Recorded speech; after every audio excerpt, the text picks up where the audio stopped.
정년퇴직한 공무원 66세, 조용한 삶을 원했는데 고요가 너무 비쌌다.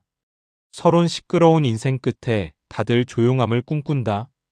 공무원으로 30년 넘게 일하다 정년퇴직한 66세.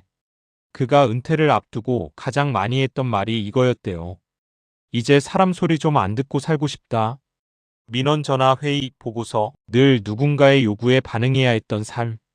그래서 은퇴 후에는 조용한 집, 사람 없는 동네, 하루 종일 아무 말 안 해도 되는 생활을 꿈꿨죠.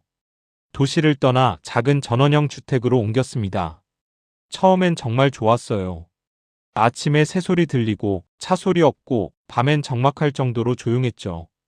그런데 몇 년 지나고 나서 그는 이렇게 말했습니다. 이 고요함이 이렇게 비쌀 줄은 몰랐어요. 본문일 조용한 동네엔 비싼 생활비가 따라온다. 많은 분들이 이렇게 생각합니다. 시골은 물가가 싸다. 일부는 맞아요.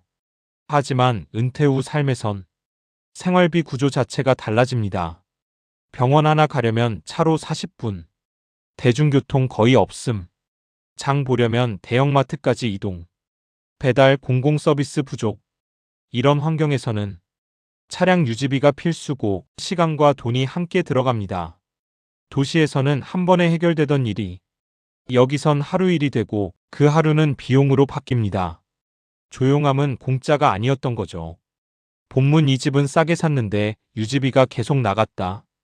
이 공무원은 도시 아파트를 팔고 지방에 비교적 저렴한 집을 샀습니다. 집값 아꼈으니 괜찮겠지.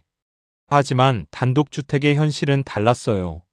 난방비, 보일러 배관 수리, 외벽 지붕 보수, 마당 관리, 아파트에 살 땐 관리비에 포함돼 있던 것들이 전부 별도 비용으로 나갔습니다. 게다가 나이가 들수록 이런 문제를 직접 챙기는 것도 점점 힘들어졌죠. 본문 삼소음은 사라졌지만 외로움은 커졌다. 조용한 곳에 살다 보니 하루 종일 말을 안 하는 날도 많아졌습니다. 처음엔 좋았대요. 누가 뭐라 하지도 않고 간섭받지도 않으니까요. 하지만 시간이 지나자 사람 목소리가 그리워졌다고 합니다.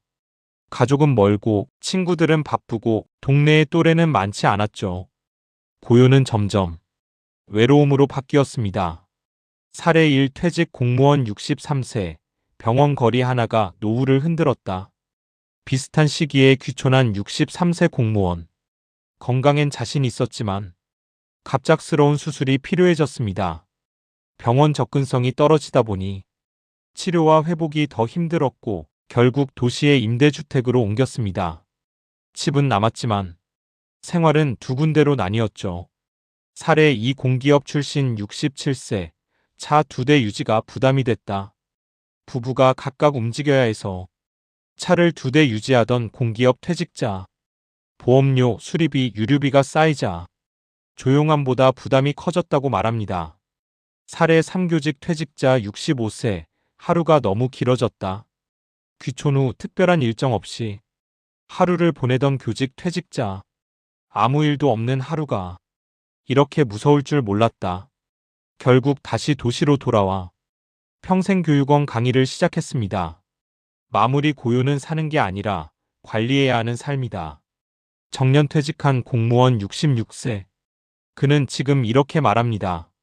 조용함을 선택한 게 아니라 고립을 같이 산 줄은 몰랐네요. 은퇴 후 삶에서 중요한 건 얼마나 조용하냐가 아니라 얼마나 지속 가능하냐입니다.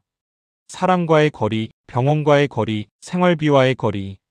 이걸 함께 계산하지 않으면 고요는 금세 부담이 됩니다. 조용한 삶은 준비된 사람에게만 편안합니다. 은퇴는 멈춤이 아니라 환경을 바꾸는 일입니다. 그 환경이 나를 오래 지켜줄 수 있는지 은퇴 전에 한 번쯤은 꼭 따져봐야 합니다.